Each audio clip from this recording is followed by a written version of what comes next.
everybody. My name is Kenda. I'm your host, and this is Mind My Own Podcast. It's another Wednesday, August 28th. And goodness, the summer is almost over, y'all. It is. It is. Dang, I love the summer. What's y'all favorite season?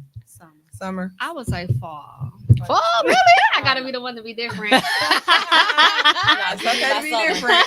Yeah, it is okay to be I just different. like the warm. You like the layers, being able to layer up? You I like do, the jackets? and I like dressing for fall. The fall colors are so pretty too. Yeah. I'm a fall baby, so I think that's probably why I like fall too. But I'll be excited for our summers. I don't know. It'd be so much activities, but I do love the fall too. It's just not hot enough for me. It's not hot. Yeah. We get cheated a lot in our summers, right? Yeah. Ugh, it's not fair. But everybody, thank you so much for tapping in. I got some very special guests today, some very amazing ladies, some very powerful women. Y'all see them? They beautiful. Different shades of brown, brown, brown. Yes, our melanin queens are in the building. Let's go. I'm going to start from this end. This is Marquita, right? Marquita, tell everybody a little bit about what you do. I am Marquita. I'm a parent coordinator at MPS. I also have my own business called Breaking Barriers for Women. Nice. I deal with women that have been sexually assaulted and girls and help them get past their trauma. Well, thank you so much for coming. I'm going to clap for you.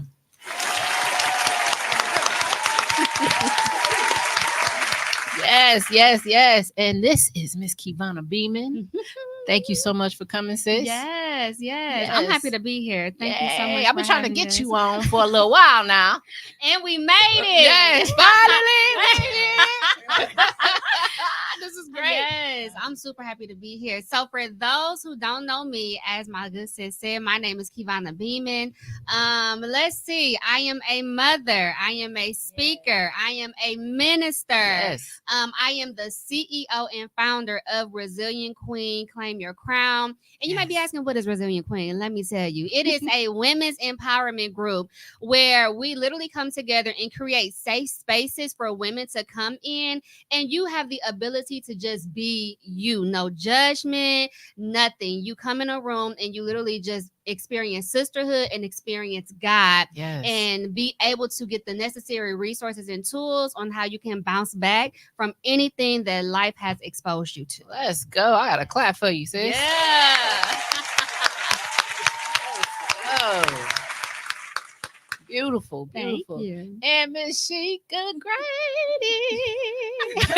We got her on a podcast. Come on. Podcast. So, sis, tell everybody a little bit about yourself. How y'all doing? I am Sheikah Grady. I am a minister. I'm a wife. I'm a mom. I am the founder and executive director of Queens of the Mill. Yes. Queens of the Mill is a sisterhood here in Milwaukee that has been going for 5 years strong. We are now an organization. We help women blossom into the queen that she was born to be. Come on. We work on the whole self for as a woman. And so we create safe spaces. We do workshops. We do trainings. The whole 9 yard when it comes to women. I am also a educator. Yes, you are. I'm an educator. I had a daycare for 6.5 years. So teaching and Queens of the Mill are my passion. Yes, clapping for you too. Yes, I love how you ladies focus so much on empowering other women. I love that. And the children. That is just beautiful. That is just beautiful. So I do want to start with you, Keyvonna. Okay. You have an event that's coming up, Healing Night. And you've done it a few times over. How many times now? What's this? Which one is this? So next month, actually, September 21st, it's going to be the Healing Night Conference. Yes. So I want to take y'all back, give y'all like the backstory of everything. Please do. Last year, God had gave me a conference, but that was a whole process. Let me tell you, if you want to do what you want to do and tell God your plans, he's going to laugh. If you want to make God laugh, tell him what you go do, okay? And this is something that I had to learn. And so when I actually sat down and took a moment to literally hear from God, he told me to postpone the conference, not knowing why, but I was just obedient and did so. My good sis here is so crazy. Look at God. She here on the podcast. She planted a seed in me the year prior. She was like, sis, you should start hosting healing nights. I'm like, what is that? I had no idea what Ooh. it was. And it was literally a seed. It went in one ear and out the other. I was like, no, that's not for me. And when God told me to postpone the conference, he sat me down, and in quiet time, he told me, you're going to host healing nights. Yes. And again, I was like, okay, God, what's a healing night? Like, what are we doing? And being honest, the first one that we did was in August of last year. Mhm. I had no idea what he Wow. meant by a healing night. I'm used to throwing like events and conferences. The healing night is not an event. It's not a conference. It's literally a healing night. It's a night where people come and experience God. You will experience deliverance. Like the spirit is at an all-time high. Yes. On that night. And so we hosted one in August. We did another one in November, another one in February of this year. Wow. And then we just did our last one in May. Let's go. And so now God is like, okay, we're going to sum up all the healing nights and the themes from the previous healing nights for the conference. So this conference, it is big. I seen that. 200 Yes. people, right? 200 Listen. more, a little over 200 people. 230 people. Let's Yeah. go. I'm Congratulations. clapping. Yeah. Congratulations. That's Thank big. you. That is Thank big. you. It is. Wow. God, literally. So where's it going to be at? It's going to be at the Zufari Center. Okay. Saturday, September 21st. And unfortunately, with the 230 people registered, registration is closed. Mhm. However, I am telling everyone you can still be a part of the journey, because even though it's a conference, healing nights is still in the theme. And so we need prayers Mhm. to go towards the women and some of the men that will be in the room, because as we know, healing and deliverance and that stuff ain't no joke. Yeah. So we're asking if everyone can please send prayers just for that day, send it everyone's way so that we can be Yeah. able to literally get everything that we need from God on that specific day. Awesome. Awesome. Now, when you heard from God and he was telling you Yeah. to do this, would you say you were in a healing stage yourself? Yes, absolutely. And I will also say that healing is not a destination per Mhm. se. Healing is forever a journey. So even though Yes. I have overcame certain things, life is life, right? We got Mhm. this saying where life be life. And so we are forever healing. Right. But pertaining to what the healing conference is specifically for, speaking to the themes, the first theme is stand up to your giants.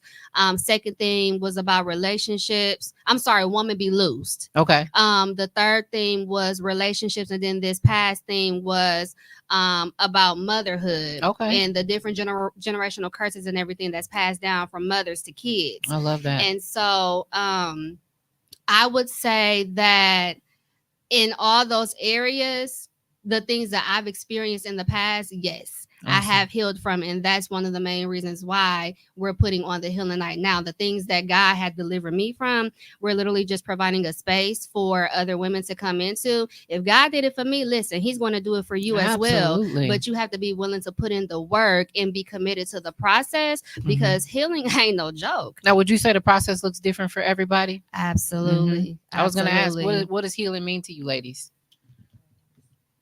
Who want to jump in first? Oh. Come on, sis. Well, for me, what you said, what do healing? Yeah. What is healing for you? What does it mean to you? It just means to just completely be done, bleeding on other people, Mhm. taking control of my life, because sometimes we battle when we deal with different traumatic situations, and when we take the time to just heal, we able to live life better. Mhm. We able to defeat, like she said, stand up against our giants. I'm just learning, like on, like Sis said, it's a forever thing. Yeah. You're forever healing. So for me, healing is just taking control of my life. Yeah. Mhm. Standing up against the things that came up against me that tried to either tear me down or became trauma. Like, nope, I'm healing from that. I'm not going to recognizing my trauma triggers and different things like that. I love it. Yeah. I love it. How Yeah. about you, dear? I think for me, it's first I start with forgiveness, because so many Ooh, times that's powerful. we Mhm. don't know like how to forgive ourselves. Mhm. True. So for me, it's gaining the forgiveness for myself, letting go of negative patterns. And for me, it's healing is breaking generational curses, because so many times when we are hurt, we don't realize those patterns come from somewhere. That's true. From things we've seen, from things, the way we were raised. Doesn't mean things were bad, but sometimes they just don't work for us. Exactly. So it's for me breaking generational curses and negative patterns. I love it. I love it. I think that is very important that people acknowledge that. Everybody's healing journey does look different. I know a lot of people think you should come into relationships, and not just like romantic, but like friendships, and even the relationships with your family. Like a lot of people feel like when you're healing, it needs to be suppressed. Like nobody should know that you're healing. Like it's like looked like frowned upon. You know, and it's like that's not okay, right? And it shouldn't be frowned upon. I should be able to be hurt with you. I should be able to say, okay, that's something that hurt me, you know, and I'm trying to get over that. People can recognize you healing within your journey, and it shouldn't be looked at as a negative thing, right. So I guess that brings me to one of the major questions is, Keyvonna's, why should healing be a priority? Help everybody understand why they need to focus on that. And it needs to be a daily focus. Absolutely. Absolutely. It's a commitment. It's a journey. I will speak from my personal standpoint. When I wasn't healed, I was literally bleeding on everybody else. I don't care if it was friendships, relationships, like it was toxic. It was very, very draining. And so getting to a point where just making an executive decision, like I deserve to be the best version of myself. And I believe that we are put on this world to be that. And so why would I rob myself and rob the world of my life when it can be at its highest level? And so healing is a priority because, first of all, yes, you don't want to bleed on people who who didn't cut you, but also if you have kids, you have to understand that people are attached to you. There are nations attached to you. That's true. And so again, we can't have this selfish mentality where we say, well, I'm not going to heal. This person made me mad. I'm angry. I'm not going to forgive them. No, you're going to have to forgive them. You're going to have to forgive yourself. You're going to have to sit. You're going to have to journal. You may have to go to therapy. You're going to have to sit with God, because at the end of the day, if you don't get in position, then the people that's connected to you will not get in position as well. That's so true. Having a selfish mentality is not the route to go when you are trying to heal. When we say healing is a priority, it means literally it's at the top of the list. At the top, yes, ma'am. At the top of the list. Just like we put everything else, at the top of the list, whether it be work, whether it be our kids, whether it be, whatever the case may be. Healing needs to be an absolute priority. Nobody can deter me from healing. Nobody can, or I won't allow the enemy to speak to me and tell me you shouldn't heal, you shouldn't do this or do that. I won't go around the same environment that benefited off of my brokenness, or around the same people that benefited off of my brokenness. That's a whole nother conversation in itself. But these are all key things, my thing is, if you want to be your best self, heal. Oh, this is so powerful, y'all. I gotta clap for this. That actually brings me to that. Like, people don't understand that they're bleeding on others. Now, when you talk about bleeding on others, what did that look like for you? Do you mean like just venting to people and versus talking to God? Do you like, what does that look like? Because I hear that term quite a bit where some people think it's okay. I call it dumping. Some people call it bleeding. Check on my well-being and my mental health first before you dump on me. So we got to also acknowledge that even while we're healing, our loved ones are healing. Absolutely. Right? Absolutely. So, you kind of explained a little bit about what that process looks like. How do you protect you and your space through that process? I would say you have to be, first of all, environment is everything. We were just talking about this in this Bible. I don't know this exact scripture, but the Bible says bad company corrupts good behavior.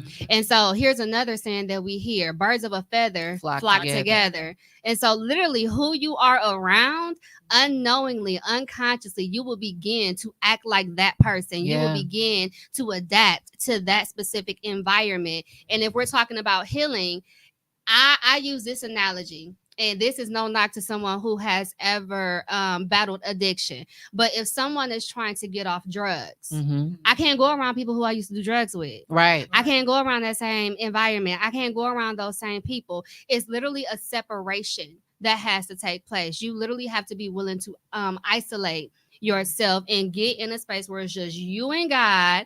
And for me, I'll say where it's just me and God, and letting him cleanse and purge the things, the people, the character, the qualities inside of me or around me that no longer belong. I love it. So environment is important. And how can people be supportive towards their loved ones through the healing process? How can they be supportive to them without overstepping boundaries? I was going to say respecting the boundaries. Yes. I think that's a major thing. If I tell you this is my boundary, this is where we're going to go, that or this triggers me, respect my triggers. Even though you might think my triggers, sometimes they might be petty, sometimes they might be small, but respect what I'm telling you because that might cause me more harm than help. Yeah. So I don't think people really understand the boundaries, and respect goes a long way. Yeah.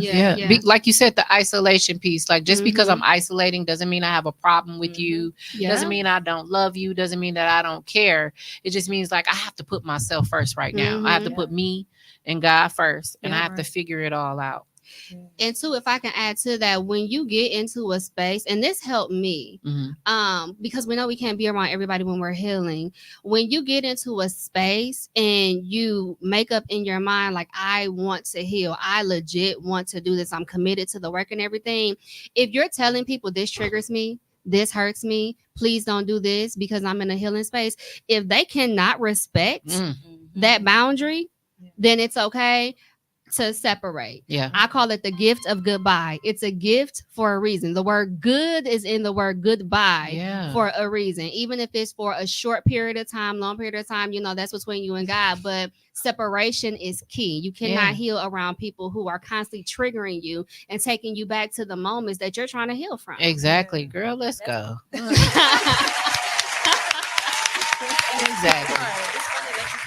Isolation, because when I think about healing, I think about isolation. I also think about transformation because in my isolation, that's where my transformation happened. And then I get restoration. So I'm able to come forth. But if I don't allow that isolation to happen, I stop my whole process. Okay, wait. Let me break that down.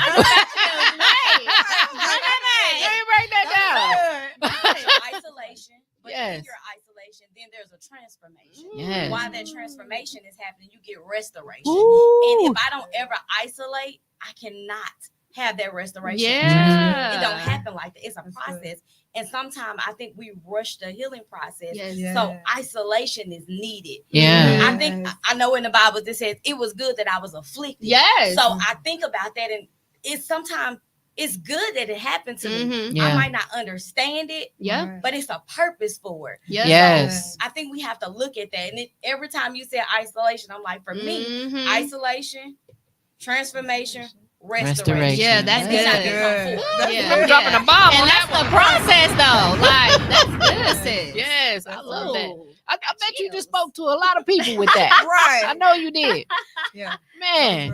Now, Yeah. Keyvonna, you did coach my growth with me. You were our spiritual wellness coach, and you killed it. You killed it. Sheikah was also a coach at the event. I always have to give love and respect back to where it came from, because I couldn't have done that without y'all. So one of the girl, right? What? It was a pleasure to have you. At your stuff the other day. I'm like, man, when's she gonna do this again? It's something coming. Something coming. Come on, something brewing. I remember one thing that you said. You were talking about getting dressed for success.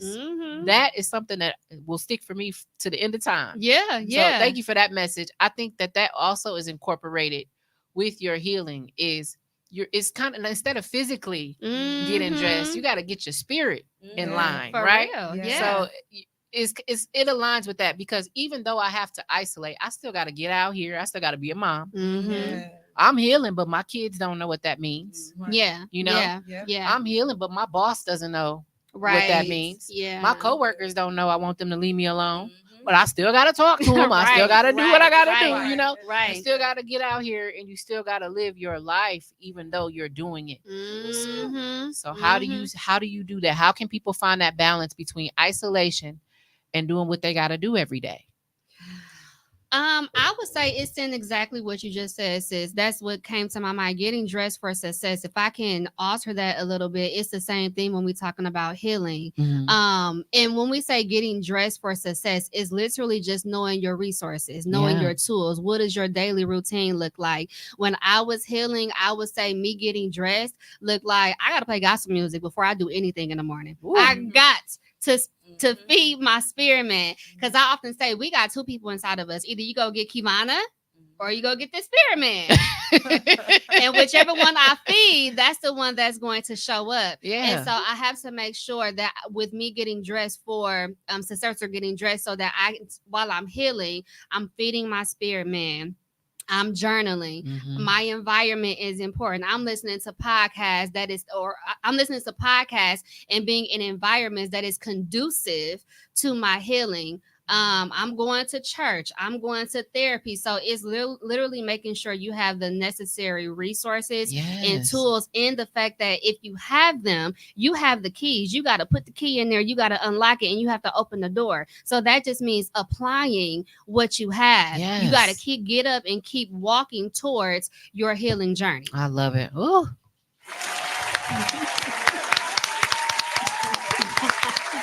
And I'm going to turn to the comments quick. Oh, Savannah. Come on, sis. Hello. She says, hey, Sister Queens, individuals don't like to be made to feel uncomfortable. That's true. Healing should be a priority because it frees you up mentally, physically, emotionally, and spiritually. Yes, ma'am. By having boundaries, look at you. All right. Why did you leave? You could have stayed here and had this talk. Next time. And I love how she said communication is key. It is. Yes. That applies throughout any of our journey. We have to let people understand where we're at sometimes, so they can meet us where we are at. Right? Yeah. So she said I wanted to turn back around. You know we love you. Thank you for tapping in, sis. And even what you saying, that this just came to me too. Allowing people to meet us where we're at. We have to be willing to be honest with ourselves. Right. Too. That's key. I have to be willing to meet myself. Where I'm at. And wherever I'm at, that's where the healing journey begins. I have to accept, okay, Keyvonna, this is how you feel. Now, once I understand, once I feel, now I have to go to the root of that feeling. Where did that come from? Right. Did that come from your childhood? Did that come from your dad? Did that come from relationships? Like, that's what healing is too. The process is not always going to look pretty. Healing is not pretty. Healing is ugly. And so you have to be willing to get to the root of the fruit that you have produced in life thus far, or that has grown in your life so far. So that's I just wanted to piggyback off of I think that's a good message. People are scared to heal. Like, let's keep it a buck. People are terrified because you know why? Because then they have to grieve their old selves. It's like saying goodbye. It's like that person is gone. Yeah. And so that means, like you said earlier, you don't lose people, but God takes them away. You know? Like you said, different habits, different environments. You got to say goodbye. And it's kind of like saying, dang, I got to see the person I've known all this time, my entire life, has to go away. And I have to be somebody else. That's scary for some people. Because it comes with accountability.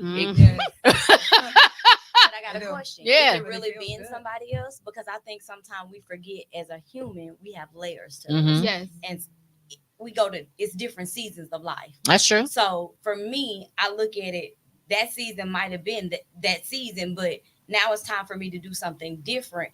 And with every season, you get different people, you get different devils, you get different, to go to the next level. So you have to look at that and remember, don't look at it as if you're masking, or how we say cliche, fake it to make it. No, I'm not. I'm going to my next level. It's the new season for me. So I think if we learn how to understand as a human, there's layers to us. Get to the next level. get to that next layer, because so many times we don't allow that, and we're, especially women, we're really afraid to be vulnerable. Yeah. That's a big thing for us. It My is. husband often says, like, you're so strong. When can you just be vulnerable? Mm-hmm. Well, what that look like? Yeah. And I had to really look at myself like, it's okay to do that. It we is. Don't, healing, like, we don't know how to let our guards down to heal sometimes. We're worried about being judged. We're worried about what people are going to think. So I think, don't look at it as if, just look at, it's another layer coming off. Yeah. This layer has to die. Yeah. To go to this next level, this has to die. Yeah. The whole me has to die. Right. The Bible says, we have to kill our flesh daily. Yeah. And you have to look at it like that. And I think if people took that concept, it'd be easier to heal. I think that's a good point. Let me give you that. Yeah. That's good. It's a beautiful butterfly, Savannah says. Lachelle says, this is powerful. Savannah also says, it's okay to change, but most individuals don't want you to change because you are acting funny. You think you better. Don't forget where you came from, etc. Oh, and you know why? That's you because they just said a lot. benefited off of your brokenness. Exactly. That's what that Ooh, is. that's good. Yep. Exactly. And they're mad because they can't benefit off of what used to be. Exactly. Want to be with you just while you're at a certain level of your brokenness, because it's like they're a step ahead of you. Yeah. People can't That's benefit good. when you're moving to the next level. And wait. You was nervous? Right.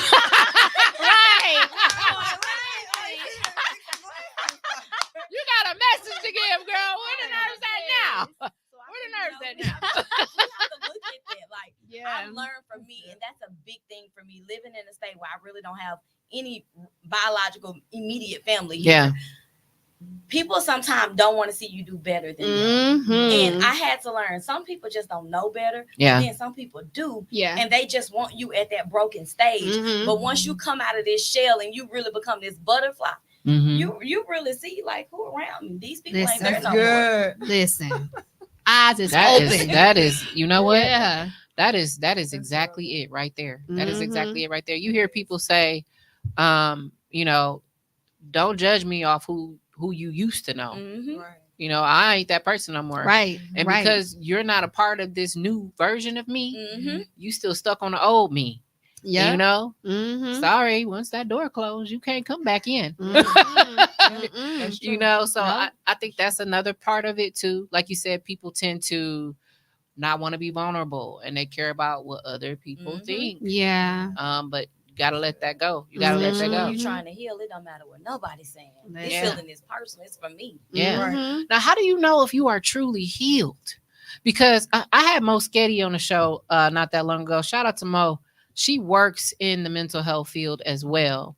And one of the things that she had said to me was, when it comes to the healing process, not everybody necessarily needs like therapy. You might have the resources and tools that you need in your tool belt, and you might be able to use those resources and tools, and you'll be able to get over that moment of that trigger. Yeah.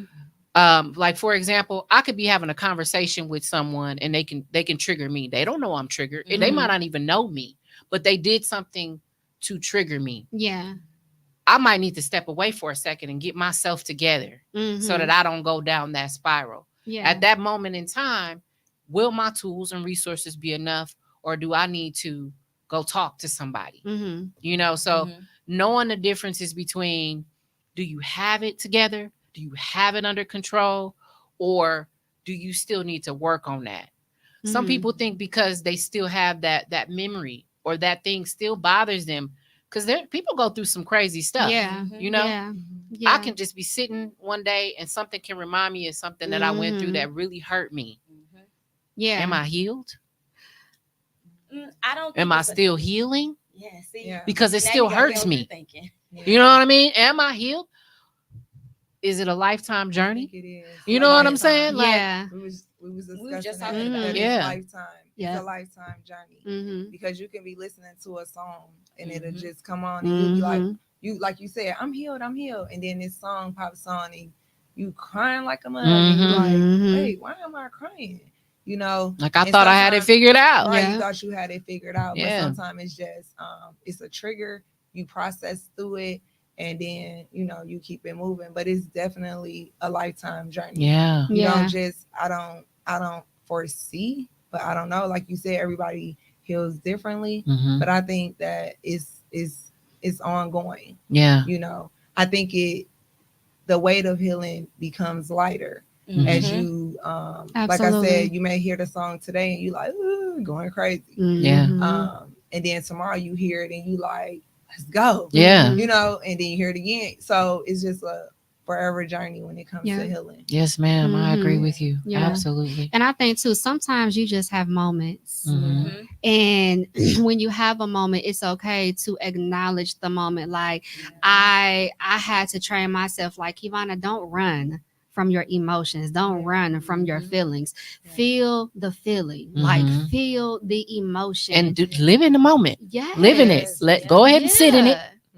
So it can pass. That's what I'm trying to say. Yeah, you have to always journal it. So Yeah. I think for me, like you said, do you learn how to cope with it? Because for me, like I have one area of healing that I really battle with, and that's being sexually assaulted. So that doesn't go away from Right. me. Yeah. And being sexually assaulted while you're married, it's really different. Yeah. So for me, healing looks different because some days could be good days, some days are bad days. But one thing my therapist did teach me is I live in the moment. I acknowledge what I'm feeling, but I don't stay there. As long as I don't stay there, I'm okay. I get back up and I do it again. Yes. Drum roll. You get back up and you do it again. Yes. I gotta be a minister for a moment, okay? Because our pastor just talked about this. There's a scripture, yea, though I walk through the valley of the shadow of death. Not yea, though I stay, not yea, though I sit, or yea, though I walk in. The valley is not meant for you to stay in, and that's where most people get caught up at too. You have to be willing to walk through that thing. So take your moment, take a moment. Feel what you're feeling, acknowledge what you're feeling, but then get up and keep going. You are supposed to get up and keep walking through. That made me think about that pit. Come on. Now that minister, you get like, wait, got to. Oh my God. So I really feel like y'all speaking to me. Yeah. This is something that is long overdue. A lot of people just don't understand what it takes to go through that process. I heard you say journal. About how often do you journal? Every day. Every day. Every day. Several times a day. Yes. And I have different journals. So, wow. Yep. Every day, all day. I have a lot of them. So just kind of writing out like what you're feeling or what happened that day. What I usually write out my day all the time. What I went through, what I felt, different things like PT started us doing, like writing our day before the day come, like basically like your done list. So it's not like what I have to do, but this is what I'm getting done or what's already done list. So when I be journaling, I like I said with the song, if you hear the song at the moment, you writing down you acknowledging your feelings and you writing it out like, okay, at this time this happened, I was listening to this song, and I just always write. I have a lot of journals. Wow. I love that. Do you do the same thing? I do. Okay. I journal every single day, whatever thought may come through my mind. If I don't have like a physical journal, I will journal in my phone so fast on my notepad. Whenever I'm triggered, whenever I have a moment, even if I wake up in the middle of the night, I will get up and I will write it down and I will journal, because one day you're going to look back on where you came from. And when you're in a season where you're going through or you feel like you're triggered or whatever, is happening in that season, you can look back and say, wow, this is where I came from. Yeah, I like that. And use that as motivation to keep moving forward. Awesome. You do the same thing? I actually journal a lot. That's how I also write. That's how I was able to come up with my book through journaling. Yes. Yeah. So I think journaling for me, that's how that's the only way I can really get my day off of me. I don't want to put it on nobody else. I don't want to pour it into especially if it's a bad day. I don't want to put that on my husband. So I really write down my weight and I leave it there because I'm a person where my mind is always going. And so my mother-in-law often says like, y'all just always thinking. I was like, I sometimes wake up in midnight trying to pay bills because I'm thinking. And so my mind is like that. So to really like decompress myself, I write. That's how I get it off of me. See, I'm gonna sit in the car, turn on some music, and sing until my heart Can't no more. I used to write a lot. I want to get back into it. I actually hosted an event with Mo not that long ago, and we gave away journals. That was part of the thing that we did. We gave away journals. We gave away little cute ink pens. Because I've heard that works. That works. You know, that's something that definitely works. So I was like, you know what? Let's give away journals. Let's give away something for people to put those feelings into. Because as women, I'm not gonna lie, it get on my nerves when people be like, y'all so emotional. But it's about finding that balance between those emotions. You know what I mean? Because I can get emotional and I can shut it down. Yeah. I hate that though sometimes. I hate having to suppress that because then I feel like I'm not able to get through it properly. You know? So there's been times where I had to be like, okay, check yourself, suck it up. And then later on it just all come flowing out. It just all come flowing out when you alone and you in that safe space. Then you could just let it all go. Let it all go. Y'all all got partners, right? Y'all are all in relationships. How do your partners support you throughout? For me, no, seriously. I can answer that one. For me,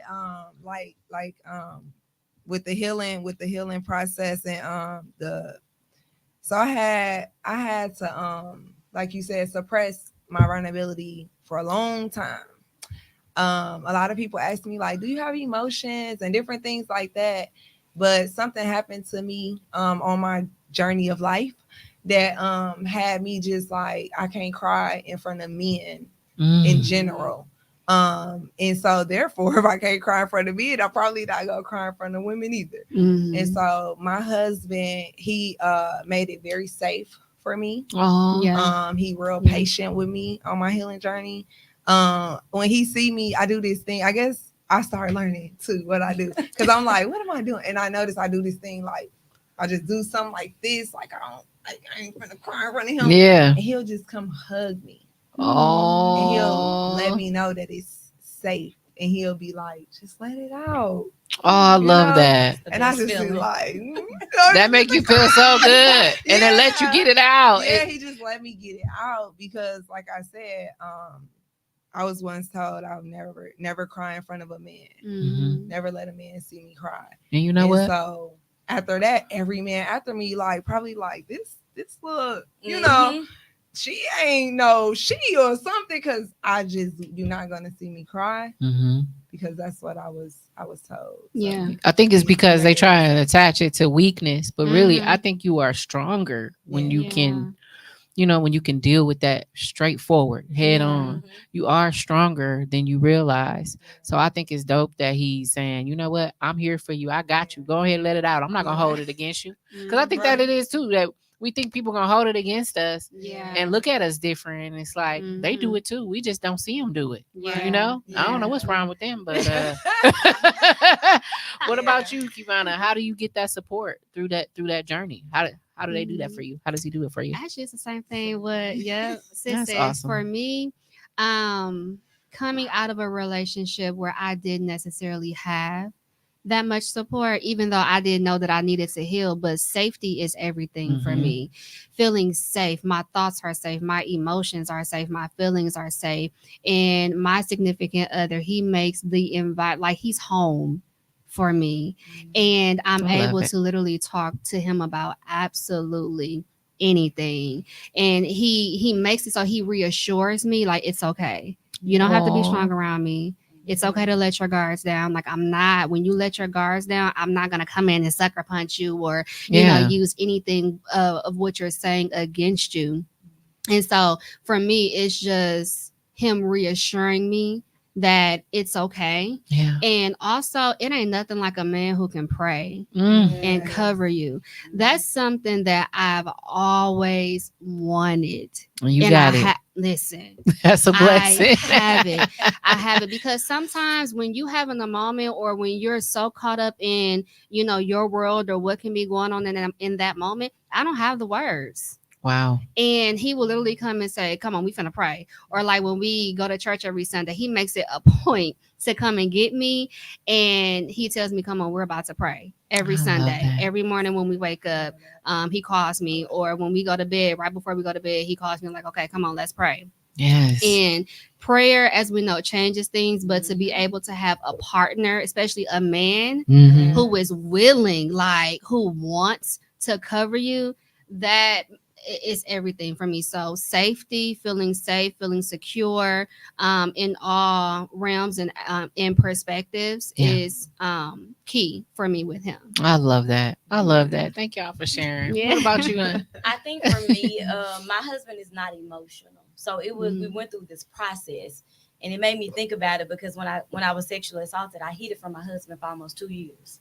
Wow. And I was angry, and he couldn't understand. I was like, don't touch me, don't talk to me, leave me alone. He was like, what did I do to you? And I finally came out. I said, hey, I got court coming up. I need you to go with me. Court for what? And I told him what was going on. And he got in the room and he saw everything. He was like, do you know, like, you're supposed to find safety in me. He was like, I'm your safe place. And when he saw everything that I had endured and he watched the videos, he was like, and he just broke down. Wow. And he assured me I never have to be afraid to come to him about anything. Because my thing was I wasn't afraid to tell him. I was afraid of what he would do.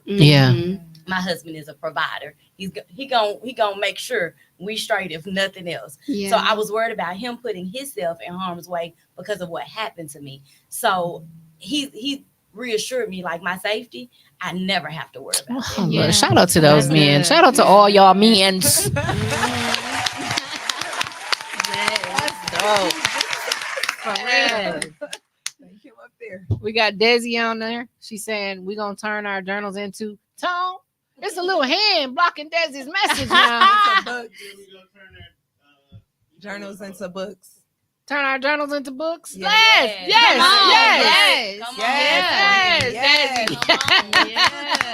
We speaking that thing. I love that. And Tashima's on. Hey, Tashima. Hey. It's good to see you, honey. Both of you ladies. Takara, she said, tell us, sister girl. Hey, boo. All I the love sisters that. on tonight. Yes, they was excited. I'm telling y'all, they couldn't wait for this. Surprise, we got 2 other amazing ladies. Yes, I love this. Yes, I love everything you said. Like, it's this thing where people feel like, oh, if I tell somebody the bad things that happened to me, they're going to use it against me. Yes. They're going to turn the tables one day. They're going to throw it in my face. They're going to make me look ugly when I'm not. You know, they're going to make it sound like that is who I am. And I'm not that. That's just something I went through. You know what I mean? So what about our friendship circles? We talked about that too. Having the right people. Making sure they align, making sure they understand, you know what I mean, what we want out of life, and we understand what they want, and can we contribute to that? Can we be valuable to that? Let's talk about that. Our circles. What does that look like? I don't do friendships. Pray. Listen, I don't do friendships that don't have value. Let's go. That's a big thing for me. If I call you my sister, you're my sister. Right. Through the good, the bad, the ugly. I'm going to always tell you when you're wrong because I want you to do the same thing for me.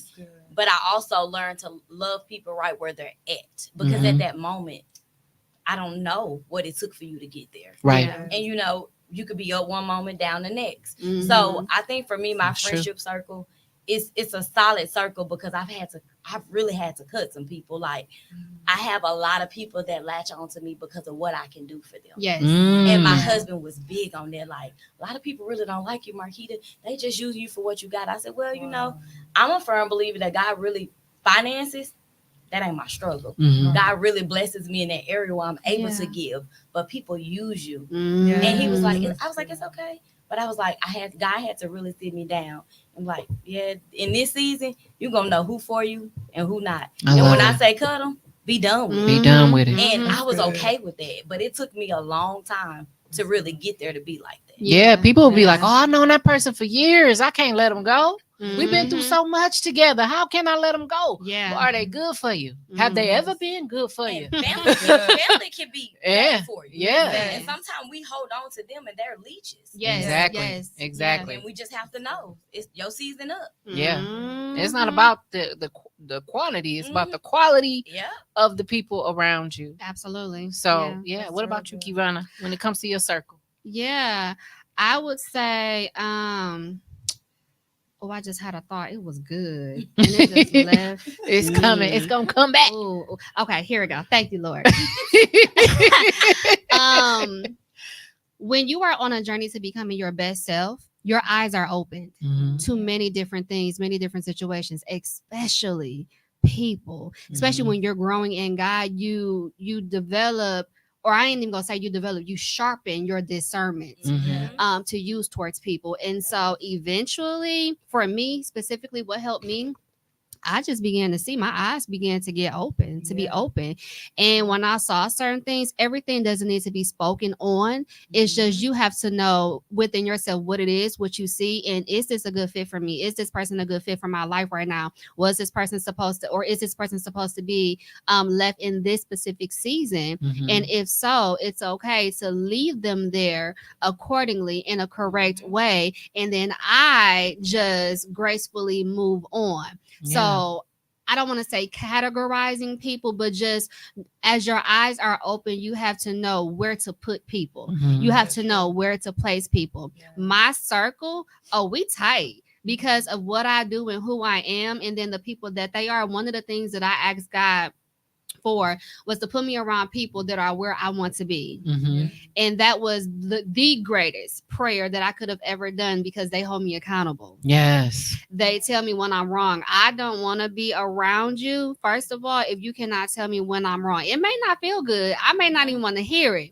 But tell me by myself, because at the end of the day, I know that you have my best interest for me to be the best version of myself. Yes. Do you think it's important for people to be careful with how they tell you about yourself? Delivery is everything. Absolutely. Tone and delivery is everything. And then also, if it's something that you feel like would necessarily, I'm going to just say, hurt the other person, I would say just take a moment and recalibrate in your head on how you should say it so this person can receive it, because you always want to do things out of love. You never want to do something out of envy or I told you so, or we're not doing that. If you got to tell me about myself, I want to feel it from your heart. Leave that ego to the side, because people will tell you something because they want to have that moment.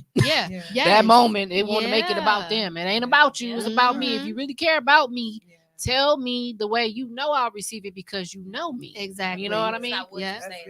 Exactly. Come on. Exactly. Yeah. Exactly. Yeah. That's true. What about you in your circle? Woo, for me. So y'all follow me on Facebook, and it's so funny because my daughter was just telling me this yesterday. Like, Mom, I know you think everybody is cupcakes and rainbows.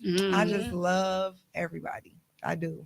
I just genuinely love everybody. I genuinely support people. And so my circle, like Sis said, when just growing deeper in God and asking for certain things, like asking God to give me discernment, give me the wisdom, and show me the hearts of the people connected to me. Yeah. Maybe it tightened up my circle a lot. It did. And just having people that could pray for me, that I could pray for, you know, like Sis said, you want to have friends that reciprocate what you do. Ooh, if I can reciprocate is a big word for some people. I done heard accountability, reciprocation, right? Respect. Yes, my respect. friends to be able to respect me, right? You know, hold me accountable. I can hold them accountable. If I can't tell you something that you did wrong to me, and you can't tell me something I did wrong to you, and we just carry on, then you not that person to be around me, because we have to do that with having friends. So like when I say, like, I do love everybody, but I do have, when you really my friend, you become my best friend. Yes, and your family. You my family. When I start like Sis Marquita said, when I call you sis, it's deep. Sister, first of all, sister. The whole word. I call my real sisters sister. Yeah. So when I start calling you sister and sis, you mean something to me. And when you break that, that's everything to me. So for my circle, it's just we genuinely loving each other. We praying for each other. We doing ugly cries. We holding each other accountable. If it have to be told to us in an ugly way, a good way, like sis said, it's not what you say, it's how you say it. We know how to say things to each other so that we could continue to grow. So my circle, we growing, we praying, and we just bettering ourselves all around. Like I have friends, my bestest friends. Like one of them, we've been friends since we was like 12, 13. My other friend, we've been friends since we was like 18, 19, and now I got two of my newest best friends and another best friend. I ain't gonna tell y'all my new best friend. I got a new best friend. Hey, I need this on the podcast. I got a new best friend. I love that. We best friends, but we best friends. And so, this time next year, when I come on Facebook and I be like, hey, y'all remember I said I had a best friend? I just know, I know people. And this person, the way we just, I'm like, oh, this is going to be my new best friend. Yes. I love that. I love your attitude. I do. I just love everybody. I do. They be like, this girl. I do. I think one of the reasons too that we can kind of figure out who's for us and who's not is the way they hear us. The way they listen to us. It's not always about how they act, but it's about how they take us in. For example, imagine having conflict with someone and they know you're healing. You told them about some of the most vulnerable moments in your life. And they know you're under high pressure and you're in a moment and you're trying to get through. And a mistake is made. And the mistake is made towards that person you love, and you try to correct it, you try to fix it, but they don't hear that. They're so gung-ho on the fact that you made that mistake, and they want to prove you made it, and they just want you to just be, they want you to soak in it. They want you to soak in that mistake, and they, that sucks. That sucks so bad. Happened to me. Like I'm apologizing. It's like, I'm sorry. I'm so sorry. It wasn't even.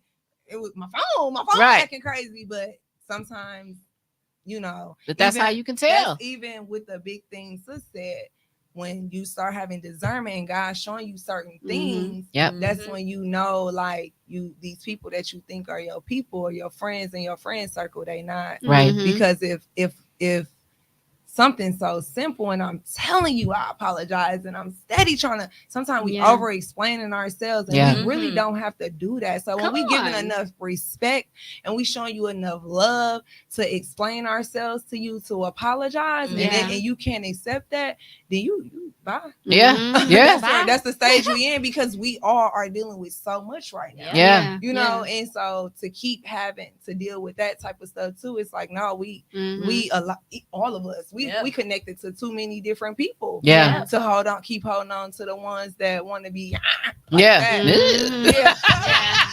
Sometimes I think hurt people project hurt, and they don't realize it. And I've learned that with a lot of my friends. I be like, girl, you need to deal with your trauma. Like, for real, like, you go heal. You over here talking about me, but you go heal. Right. You really need to heal. I be like, well, they be like, why you say that? I be like, you know how you say somebody angry all the time?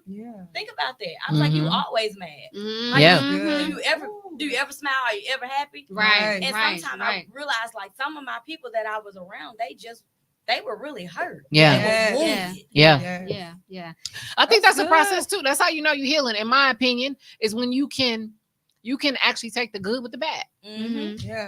You know? You can take the good with the bad. Look, I came up with a question in my mind. Because I know with people healing, though, for real, like with people healing and what she just said, if you talking to somebody and it's like, it's always the what PT say, stinking thinking, and the way they talking, and you like, man, like, I'm recognizing that you need to heal.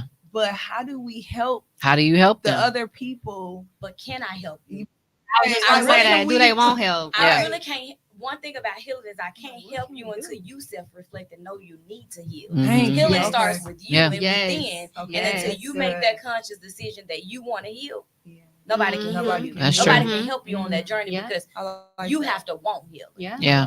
I like and that until too. they make that decision for you, I would say you have to make a decision then, because it's this saying. I was watching something and they said something that was so powerful and it forever stuck with me, and I applied today. They said, if you are bringing added hell into my life, I am going to advise you to get the hell away out from of my me. life. That's good. Okay. Okay. And so I just have that mentality. Life is too short to be sitting and to just be bitter and to be or what's the word, encouraging me to sit in my mess or my mistake. That's just too much. I already got enough going on. I acknowledge my mistake, but if you keep badgering a person with what they're doing wrong and adding more hell into their life, that's just going to put them more down into a state that they don't even need to be in. That's where depression comes from. That's where other issues and everything and more trauma, you just added to my trauma. That's true. I don't need that. So bye-bye. Get the hell up out of my life. Ooh, It's okay. It is. It is. That's real good. Tashima says, especially family. She said, this clarity is so good. Accountability, reciprocated energy. Let's go. We got Lexi up there. Hey, Lexi. Hey, Lexi. Hey, Lexi. Hey, Queen. Tashima said, come on, Sheikah. You better say it, Queen. Y'all talking good. Yes. I'm glad y'all are tuning in. Once again, thank y'all for y'all support. We had to have this talk. We had to have this talk because, you know, a lot of people don't understand what healing really looks like. It sounds good. It sounds good. People be like, I'm healed. Are you? So that thing come up on you. Right. You right about that. You right about that. How about our kids? Our kids, man, they living in a whole new world today. Yes. Where you want to start it? Because I work for MPS, and before I took this role that I'm in now, I've been there 3 years, and I was the supervisor of the violence-free zone. So I handle all gangs, fights, mediations, everything in my building. Wow. And I've learned that so many times kids come and we see them act out and they're bad and they're labeled as bad and with their stereotype. But my thing was, why you like that? If you fighting every day, come see Miss Weston. I want to know what you got going on. And I learned in my building last year, I had 69 homeless kids. What? And I got this one particular girl. She was a fighter. When I say y'all, and she could fight. Like, she was bad. And I was like, I got to get to know her. Yeah. So I brought her in my office and I'm like, tell me about you. Y'all, she was homeless. She had a mama, but she was raising herself. 15, trying to figure out where I'm going to stay, what I'm going to eat, come to school, where I'm going to sleep tonight. That's a lot.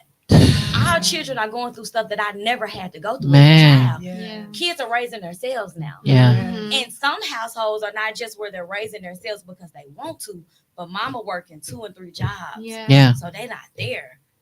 Who's that mother figure? Right. Hey, Keyvonna. We need a healing night for the kids. I'm telling you. Woo! I feel like that's in the works. I feel like that's in the works. Matter of fact, bring the mama and the kids. Bring the whole family. Come on. Yes. Let's talk them through that. Let's figure out, help them understand what those emotions are, where they come from, and how to get to the next step. Because I got something wrote down in my journal that I wrote in my circle, because I got a circle. It's a 360 circle. And everything that comes to pass, I scratch off. And then I start a new circle and I do it. I like that. What comes to pass. And I got it in my folder, Breaking Generational Curses Conference. We gonna put that to work. Put that to work. Wait a minute. Please put it to work. I'm coming. I'm bringing my son. And like, God gave me that strategic, because I tell my husband all the time, I'm a big believer of breaking generational curses. Absolutely. Because I've had to encounter so many, and I watch one of my daughters almost commit suicide. Then it seemed like my 16-year-old now. Every time we go to church, the preacher's calling off suicide. And I'd be like, we're not doing that with her. But she never tells us, and she's a straight A student.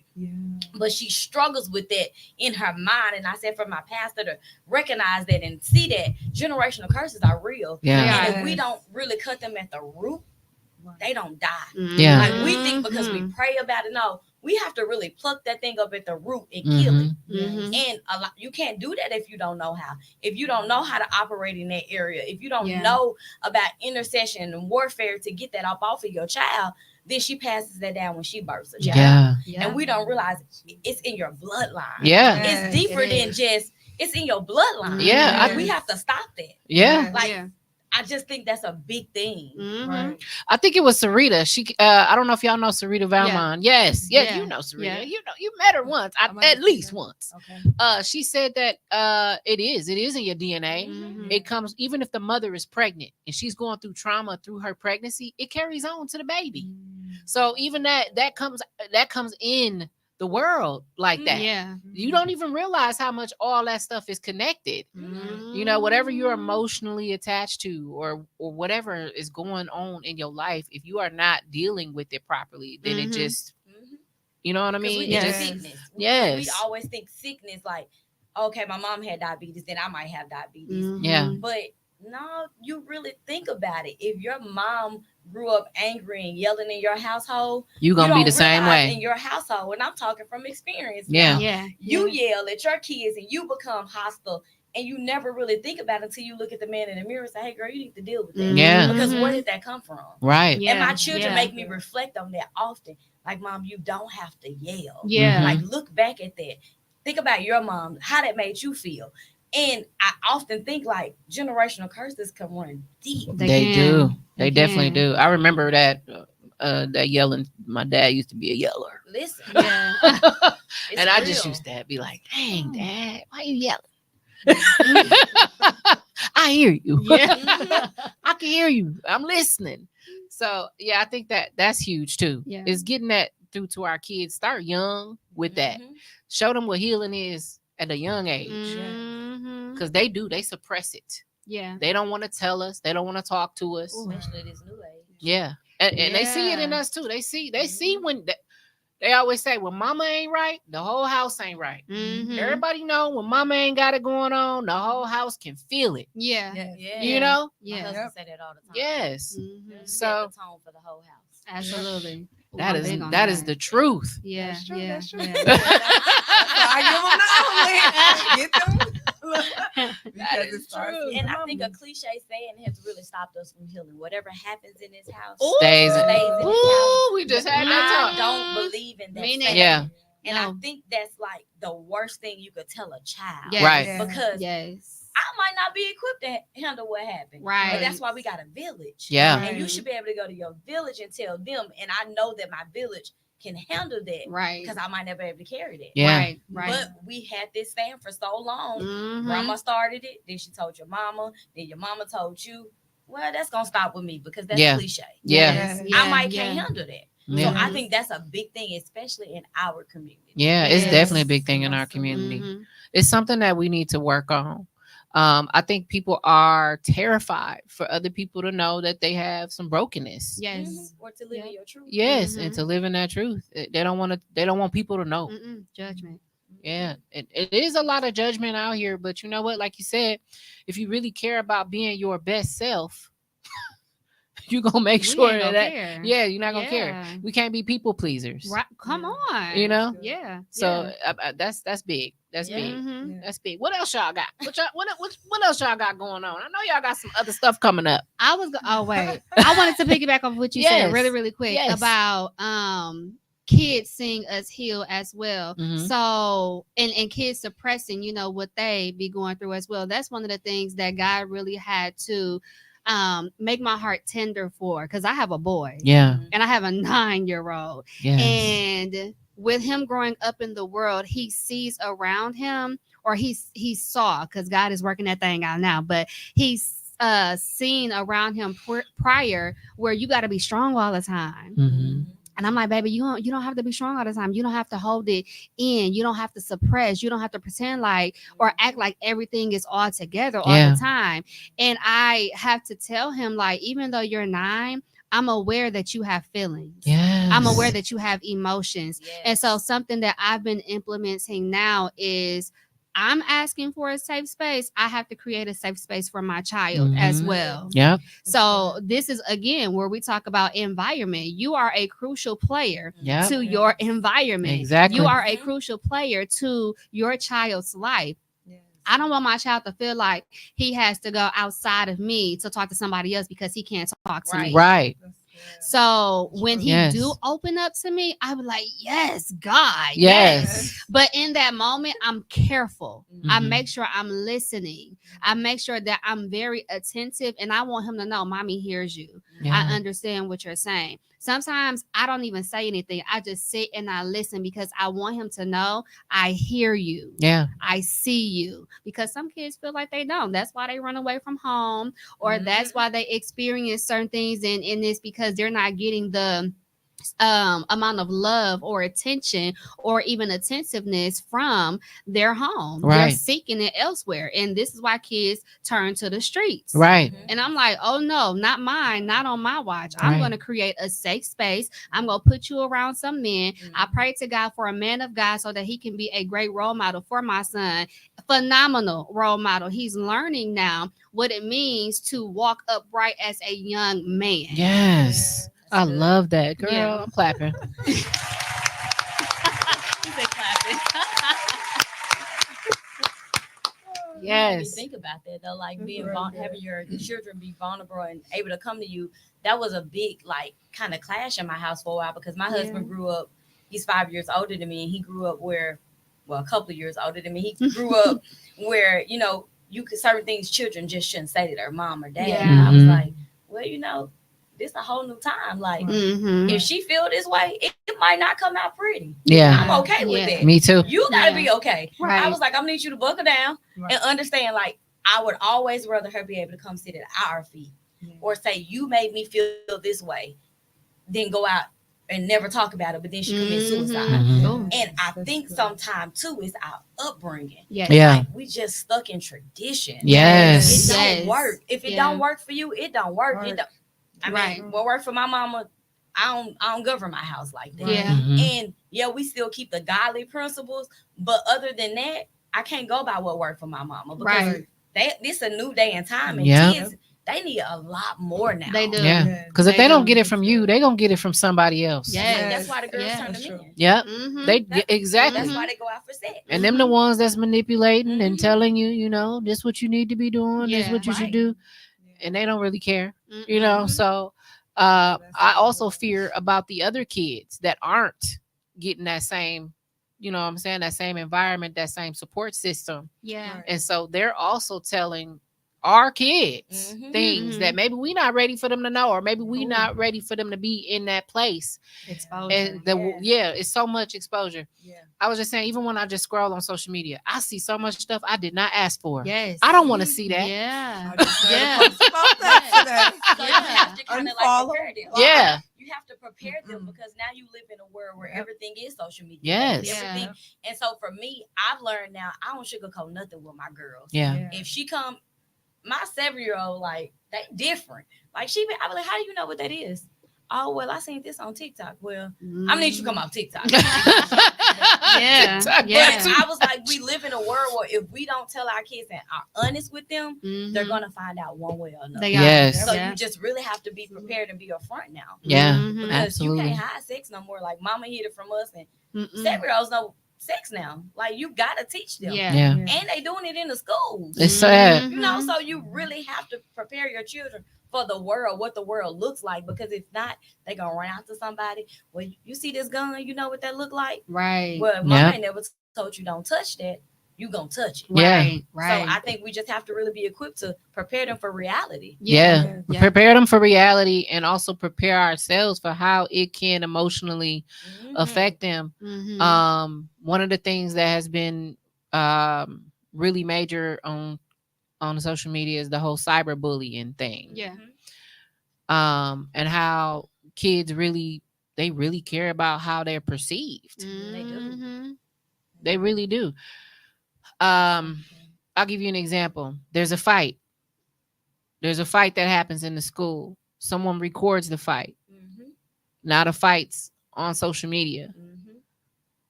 The kid that lost the fight has to relive that moment over and over and over again, what do you think that does to their confidence? You know what I mean? What do you think that does to them?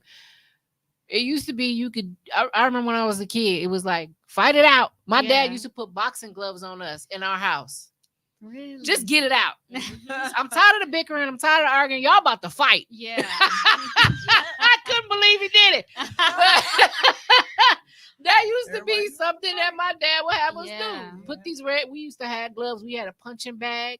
You know, it's stuff you can do to help your kids through stuff. Yeah. But in this world now, it's stuff that you have no control over. You have no control over who sees it. You have no control over how long it's going to be seen. And so that is something too, like teaching these kids to really be mindful of how they put themselves out there. Yeah. I have to tell my kids a lot, walk away. Yes. Yeah. Walk away from it. Yeah. Just because it triggered you, it upset you, it made you feel a way, doesn't mean that you have to go head first and dive in and give people hell. Right. Right. You know, because they see that. Like you said, you in a school system, you dealing with a lot of kids that are going through a lot of trauma. And then you've got kids who aren't in those circumstances and they come together. They're in the same class. And you have something I don't have. Yeah. I have something you don't have. How do I take you? You know what I mean? How do I take you? They don't know what to do with that. Yeah. You know what I'm saying? So even that, teaching them like some people or some kids aren't going to have what you have. Be nice. Yeah. You know what I'm saying? Be nice to them. Yeah. You know what I mean? Give love back because you are blessed. Bless them with a smile. Some kindness. Yeah. And have people in that space to do that. Yeah. I'm big on that. I say it all the time, and they know I don't mind on stepping on toes sometimes, especially for a child, because I'm an advocate for them. Yeah. But I think sometimes teachers are in rooms and they're just there to take up space, and they don't realize like what our children need. Yeah. Like if I see a girl in my school come in and she don't look like this, and I know bullying is a problem, Ms. West ain't gonna change that. I love that. I don't care. Yeah, baby, you might not get these J's today because I'm finna go buy her some shoes. And I'm big on that. And I think everybody, she might not even want Jordan. She might want some Converse. Yeah. But I need her to look the part because she shouldn't have to get bullied for what she don't have. Exactly. So that's a big thing in my business that we do. I always I make sure at least start of the school year, I take 3 kids. Whatever you tell Ms. Weston you want, write it down. I'm going to get it. I want that. you to come into school looking like them. And I'm big on walking through the school year. I want to see, okay, let me see if her hair done. Let me see if she look like this, because I'm going to make sure we go clean you up. Because you don't have to, in my building, you're not going to get judged by what you don't have. Yes. Because we don't know, like, her mama might not have no money. Right. She might not even be at home with her mama. Yeah. So I think it's teaching them, and I'm even showing my principle, like, we have to remember where they come from. Yeah. Where you came from might not be where they came from. Right. So we have to really reach children where they're at. Exactly. You got to know where they at. Yep. Yeah. So absolutely. I think we need advocates for our children in those spaces where they can have those safe spaces to come and say, well, hey, I ain't got no clothes. Yeah. I ain't got no shoes. This all I got. But I think it's too, if we pay attention, you really know who got and who don't. Yes. It becomes obvious, but we have to be willing to give back. Yes, absolutely. I'm going to clap for that. Got to be willing to give back. Got to pay attention. That's major. We got all kind of vocabulary. Intentional. Let's go. So y'all tell me a little bit more about what else y'all got up and coming. I know you be doing a lot. Your ass stay busy. She does. She be moving and grooving. And I do. Because I just I'm just big on learning new stuff, and every time I learn something, I want everybody around me to learn it, and I want everybody around me to be doing better. So yep, we do. September 8th, we have Miranda Gates coming to do queenship. Yep. Nice. Queenship and etiquette for the women. Nice. September 14th, we have our Rainbow Tea. I'm excited about that. Biggest women's empowerment seminars coming up, where we bring the different sisterhoods together throughout Milwaukee. And then October 5th, we have couponing. Yeah. Nice. Teaching the queens how to coupon. That's right. You have to learn how to spend your money right. Save some money. Queen and save money and things like that. Yeah. So, yeah, we have our good sis Yolanda doing that. We have a whole, like you said, our whole calendar for the rest of 2024 is pretty much complete with the different things that's coming up. Yeah. That's a blessing. That's Yeah. a blessing. Can you tell people where to find you? Because they might want to be a part. Oh, absolutely. You can find us at www.queensofthemeal. You can find us on Facebook at Queens of the Meal. Nice. Thank you. Yes. Thank you. That's awesome. I love that you're doing those things. I like how you do stuff. It just be different. Yeah, I just love, like I said, I just love sisterhood. Y'all already know, so don't even get me started. Like, I love sisterhood. I love the togetherness. Yeah. Eventually we about to get the offering group therapy sessions, everything. Like, I just feel like whatever my sister dealing with, baby, we about to be helping you work on yourself, from the fitness to just everything. So you will be seeing a lot of different things coming out. Nice. November, we doing the wheels, because you should have a wheel, if that makes sense. Girl. So that's coming up as well. That's Nice. Mhm. Awesome. That's Thank really you for nice. sharing that. Prayer and pajamas in December. So get ready for that. She wasn't Prayer playing. boards. We doing 2024. prayer boards and pajamas in December. So Nice. Nice. And how about you, Keyvonna? Well, after the conference, I'm going on a hiatus. You ain't wrong. You ain't wrong. Listen, God has not given me anything. I right now don't have a desire for anything. I've been busy Yeah. for the past year, every 3 months with events, speaking, and like, I have been so busy. I have not had a chance to just stop Mm-hmm. and to just recuperate. So I am pouring everything that God fills me up with into this conference for next month. And after that, I got a cruise in November. Nice. That's something to look for. Yeah, see, come on. Yeah. So that's what I'm looking forward to. Yes. Yes. I love cruising. I was just saying I Yes. want to go on a You cruise. was just hosting that. Have you Yes, I've never done a cruise before. Oh, we Y'all gotta go know on how a I feel cruise. about I that. want to next do a year. cruise. Listen, it's go a for- city Y'all on know water. I'm a certified travel agent. I don't know how I feel about that. Listen, I love water. Yeah. I like water, but I don't want to be on a boat. Though. You know, I You tried. can't though. even feel it. You That's can't. what They cannot feel it. You can't. It's literally That's a what city they on say. water. I didn't feel it. I felt it more so when I got off. Like, Yeah. when I got off the boat, I'm like, what is going on? Did it just feel weird just being back It felt on? weird for Yeah. about a week and a half. Oh. But As long as you I love don't go during hurricane season, Yeah. you're good. Yeah. It's smooth sailing, girl. It's so pretty, such a beautiful sight. Aw.